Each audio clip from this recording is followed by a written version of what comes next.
दोसरा के कहल मान के काहे तुम्हारो तारो हमरा के बांध के मारी ना तो चुम्मा ली। बतिया तू दोसरा के कहल मान के काहे तुम्हारो तारो हमरा के बांध के ताहर बेटा होई ऐसे सहतानी ससुर के नाती सहतारो ना तो तू अब हमरा के मर गए हमरा के हो। अरे ना ना ना ना अब नाही खेलब हो पापा ताहार क्रिया खा के कहतानी हो। अब नाही खेलब हो पापा ताहार क्रिया खा के कहतानी हो। बाग साला हमार क्रिया मत हो। आज के बाद से तोर बाप तोरा लायक मर गई। जो जाके दूसरा बाप खोज लिए।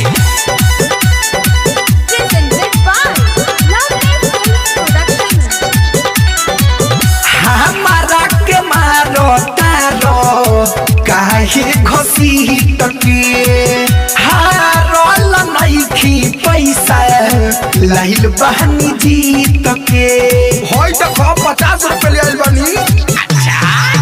हमारा के मारो तारो काहे घसीट के हारल नइखी पैसा लाइल बहनी जीत के।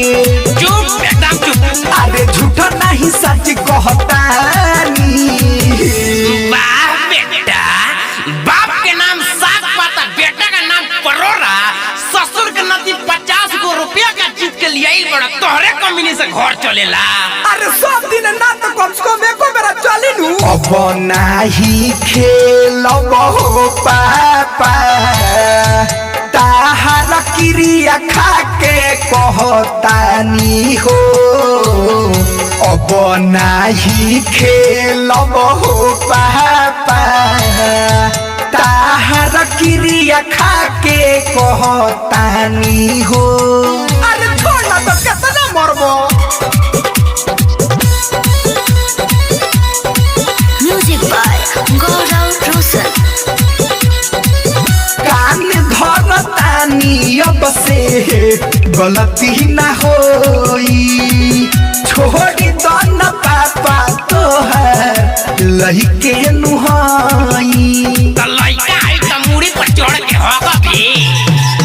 कान धरतानी अब से गलती ना होई छोड़ी दो न पापा तोहर लइके नुहाई।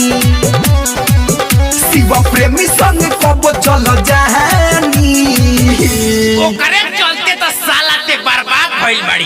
काल से ओकरा साथे ते निकल जो तोर गोड़ छटका के सिकहर पना टांग देनी तो कहिए कोनो कहत रहल। हो तुम्हारा ना हम ओकरा संग लुधियाना भाग जाए। अब नाही खेलब हो पापा तोहार क्रिया खा के कहतानी हो। अब नाही खेलब हो पापा तोहार क्रिया खा के कहतानी हो। जो साला मुंह मराओ।